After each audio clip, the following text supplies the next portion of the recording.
Bom dia! Lindo, maravilhoso e abençoado dia na presença de Deus. Hoje estamos no dia 658 do projeto Bíblia para Iniciantes. Vamos iniciar o capítulo 9 de Hebreus. Que livro fantástico, que livro revelador, profundo, né? Olha só o que o autor, olha o que Deus fala aqui nesse comecinho do capítulo 9, lembrando que capítulo 8 Deus fala, né, que existe uma nova aliança, né, e que se há uma nova aliança, a antiga ficou para trás, ficou invalidada, ficou velha, né? E lembrando que Jesus em Apocalipse 21, o penúltimo capítulo da Bíblia, né? Apocalipse 21, versículo 5, Jesus diz: eis que faço novas todas as coisas. E é esse Jesus que vem para trazer essa nova aliança. Mas é interessante a gente entender a primeira aliança, é interessante a gente entender a aliança antiga para que possamos entender melhor também a nova, concorda? E é isso que ele vem falando um pouquinho aqui também no capítulo 9. Então vamos lá, começar no versículo 1 do capítulo 9 de Hebreus, diz assim: a primeira aliança tinha leis sobre a adoração e tinha também um santuário construído por seres humanos, onde se adorava a Deus. Bom, essa é a primeira aliança, onde existia leis sobre como adorar, o que trazer na presença de Deus, os animais que tinham que ser sacrificados e tinham que ser trazidos ao santuário, esse santuário que foi construído por seres humanos. Ele vai explicar aqui que ele está falando do tabernáculo, apesar dele utilizar a palavra tenda nessa tradução aqui, que eu peguei, né? NTLH usa isso, ó, versículo 2. Foi armada uma tenda, né? Em outras traduções é utilizada a palavra tabernáculo. Tá? Então, tenda ou tabernáculo aqui está se referindo justamente ao tabernáculo, né? Que a tenda da congregação, ou tabernáculo, que foi orientado por Deus a Moisés de como seria, né? Tudo direitinho, item por item, o que devia ter, né? No pátio, no lugar santo, no Santo dos Santos ou lugar santíssimo. Então, ele fala sobre isso aqui, ó, versículo 2.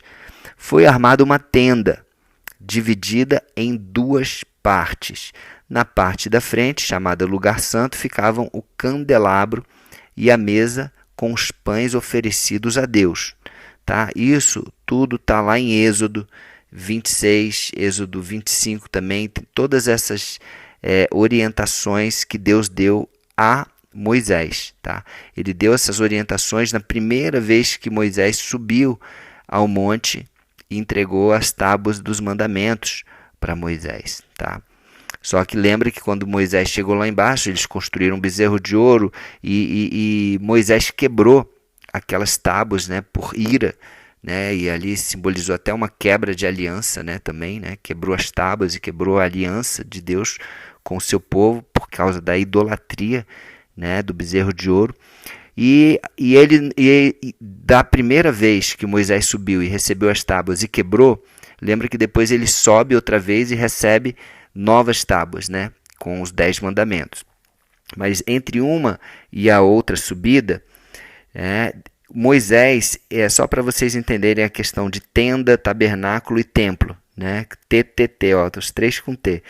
Tenda era o que Moisés usava depois que ele desceu e se revoltou, né, com o povo e quebrou as tábuas e tudo. Ele começou a usar uma tenda.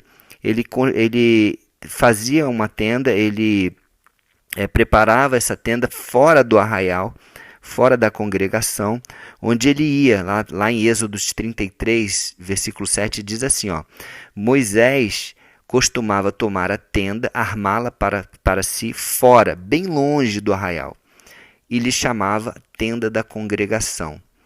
Né? Todo aquele que buscava o Senhor saía à tenda da congregação que estava fora do arraial. Então, as pessoas elas iam para perto dessa tenda do arraial, mas não entravam, só Moisés que entrava nessa tenda. E no versículo 11 diz assim, ó, falava o Senhor a Moisés face a face, como qualquer fala a seu amigo, né? Então Moisés tinha acesso à presença de Deus, só ele tinha esse acesso privilegiado à presença de Deus. Por quê? Porque todo aquele povo quebrou a aliança, que pecou feio.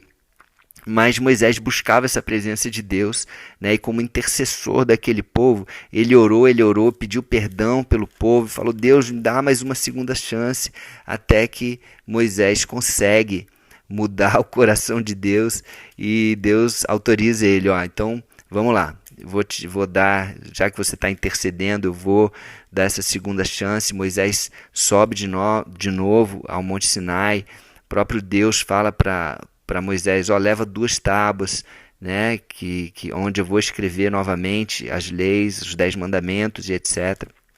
E aí depois dessa segunda subida, quando ele desce, aí o povo recebe ele de outra forma, né? Não tinham construído novamente bezerro de ouro, né? Acho que aprenderam um pouco com o erro do passado e viram, né, a glória de Deus, né, no rosto de Moisés, que resplandecia o brilho da glória de Deus, e ali ele determina, né, que se construa o tabernáculo. Tá? Então, só para diferenciar, tenda era aquilo que Moisés, né, normalmente essa palavra tenda é aquilo que Moisés usava para si fora do arraial, e o tabernáculo foi o que foi construído depois da segunda subida de Moisés ao Monte Sinai, né, onde Deus deu essa chance, né, e fez novamente essa aliança através da intercessão de Moisés pelo povo. Né? E aí sim, foi construído o tabernáculo. Isso está lá em Êxodos 40, né?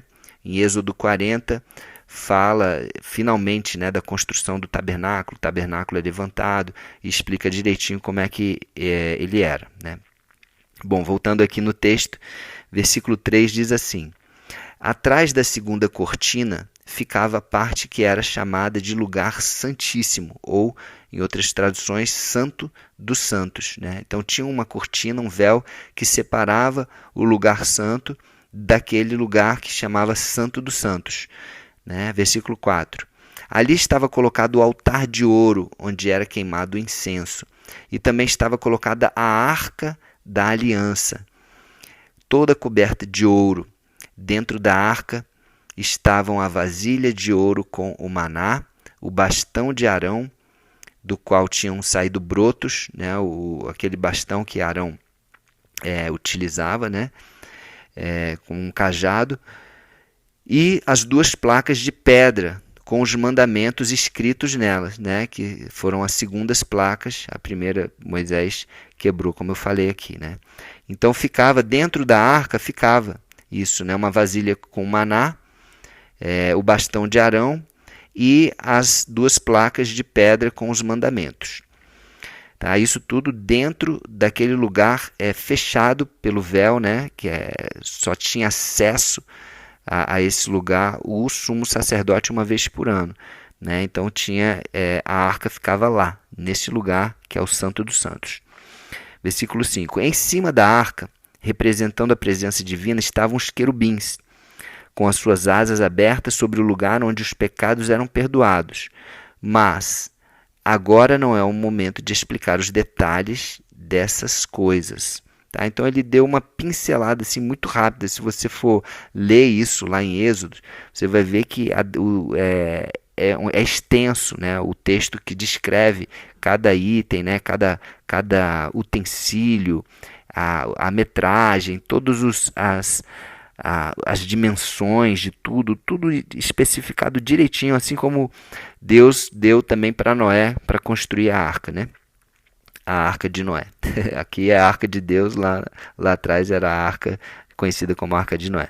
Bom, versículo 6. Depois de tudo isso ter sido preparado, os sacerdotes entram todos os dias na parte da frente da tenda, que é o lugar santo, para cumprir os seus deveres religiosos. Então, todos os dias eles vão lá cumprir os deveres, né, com os pães da propiciação e etc., com o sacrifício diário, tal. Versículo 7. Mas somente o grande sacerdote ou sumo sacerdote entra na parte de trás, que é o lugar santíssimo, ou santo dos santos.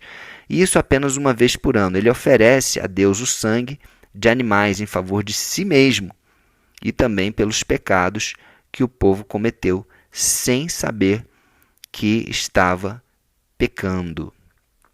Uau, olha só. Então, descreve bem resumidamente aqui tudo aquilo que está lá em Êxodo, né? Versículo 8. Por meio disso tudo, o Espírito Santo nos ensina, de modo bem claro, que a entrada para o lugar santíssimo ainda não foi aberta, enquanto a parte da frente, que é o lugar santo, continuar sendo usada. Isso é um símbolo para hoje. Olha só, o Espírito Santo ele nos ensina isso. Lembra que um dos papéis do Espírito Santo é o ensino. Né? O Espírito Santo ele nos ensina de modo bem claro, né, que a gente não tem acesso, né, que não se tinha acesso a isso. Por quê? Porque o véu separava, né? Não tinha essa abertura, não era livre. Né? Isso é um símbolo para hoje.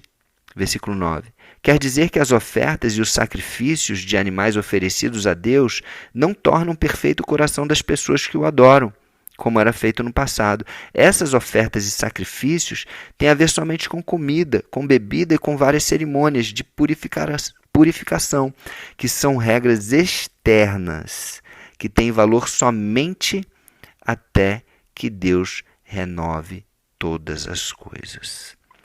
Uau! Então, isso teve valor somente até Jesus. Depois de Jesus, quando Jesus veio e fez novas todas as coisas, tudo isso caiu por terra. Olha só, versículo 11. Mas Cristo veio como grande sacerdote das coisas boas que já estão aqui. A tenda em que ele serve é melhor e mais perfeita e não foi construída por seres humanos, isto é, não é deste mundo.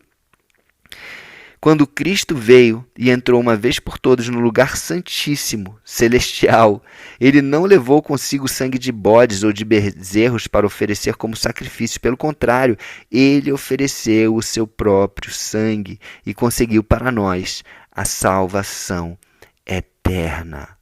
Uau! Isso é muito poderoso, gente. Não tem mais esse negócio de ficar sacrificando. Eu já falei isso, né? A gente está sendo até um pouco repetitivo aqui, mas é para que nós possamos entender que não precisa mais essas coisas. Tem pessoas que ainda ficaram no passado, estão usando essas leis ainda hoje. Mas, gente, acabou. O sacrifício acabou. Jesus veio e pagou. Ele pagou com o sacrifício dele, com o sangue dele. Ele ofereceu o seu próprio sangue e conseguiu para nós a salvação eterna. Simples assim. Simples assim. Versículo 3. O sangue de bodes e de touros e as cinzas da bezerra queimada são espalhados sobre as pessoas impuras e elas ficam purificadas por fora. Isso é antigamente, isso é antes de Jesus. Se isso é assim, imagine então quanto maior é o poder do sangue de Cristo por meio do Espírito Santo, o Espírito Eterno, que ele se ofereceu a si mesmo a Deus como sacrifício sem defeito, e o seu sangue nos purifica por dentro, tirando as nossas culpas. Assim podemos servir ao Deus vivo, pois já não praticamos cerimônias que não valem nada. Olha isso, gente. Já não praticamos cerimônias que não valem nada. Gente, se a gente continuar praticando esse tipo de cerimônia, de sacrifícios e de religiosidade lá de trás, a gente está fazendo uma coisa que não vale nada mais. Olha só, o sangue de Jesus nos purifica por dentro.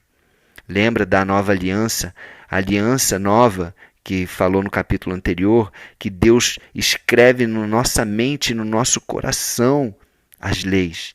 Não é mais externo, é interno. E o sangue de Jesus, ele não purifica mais só externamente, como o sangue que era borrifado da bezerra queimada, que era espalhado, que era borrifado, né, nas pessoas, né? Para purificar. Não precisa. Essa purificação não é mais por fora. Essa purificação é por dentro. Por isso que toda vez que eu e você fazemos a Santa Ceia, nós bebemos o sangue de Jesus simbolicamente através do vinho ou do suco de uva. Ele está dentro de nós. Ele não é apenas borrifado, né, externamente. Ele está dentro de nós, tirando as nossas culpas. Amém? Então é isso. Você não precisa mais carregar a culpa, você não precisa mais carregar o peso do pecado, porque o sangue de Jesus pagou. Você só precisa o quê? Reconhecer esse Jesus como Senhor e Salvador da sua vida e aceitar esse sangue e receber esse sangue de Jesus simbolicamente, para que você seja limpo por dentro, purificado por dentro. E aí seus pensamentos são purificados, suas emoções são purificadas, você é santificado, purificado, e você se torna mais alvo do que a neve, mais branco do que a neve, você se torna puro. Amém? Você quer isso para você? Você aceita isso? Você acha que você crê que isso é verdade e pode acontecer? Se sim, vamos orar. Senhor Deus, Pai, eu oro, Senhor, para cada pessoa que está escutando este áudio. A Tua palavra é poderosa. A Tua palavra é poderosa. Ela é forte. Ela é poderosa e eficaz para discernir, para entrar, dividir alma e espírito, medula e ossos. Então, que nós possamos, Pai, receber essa Tua palavra, Senhor, neste momento, e que nós possamos aceitar esse Teu sacrifício, Jesus, e receber o Teu sangue sobre as nossas vidas, e que tudo dentro de nós, nosso coração, nossa alma, nosso espírito, nossa mente, nossos pensamentos, nossos sentimentos sejam purificados. Tira, Senhor Deus, toda a culpa de nós. Tira tudo aquilo que não provém de Ti, de nós. Todo pensamento errado, todo sentimento que não está alinhado à Tua vontade. E nós recebemos a Ti, Senhor Jesus, como nosso Senhor, único e suficiente, Salvador. Amém? Então é isso. Um dia maravilhoso para você e que nós possamos perceber a grandiosidade e a profundidade dessas palavras aqui de Hebreus. Que poderoso, hein? Amém? Então é isso, um beijo no coração e até o próximo dia do projeto.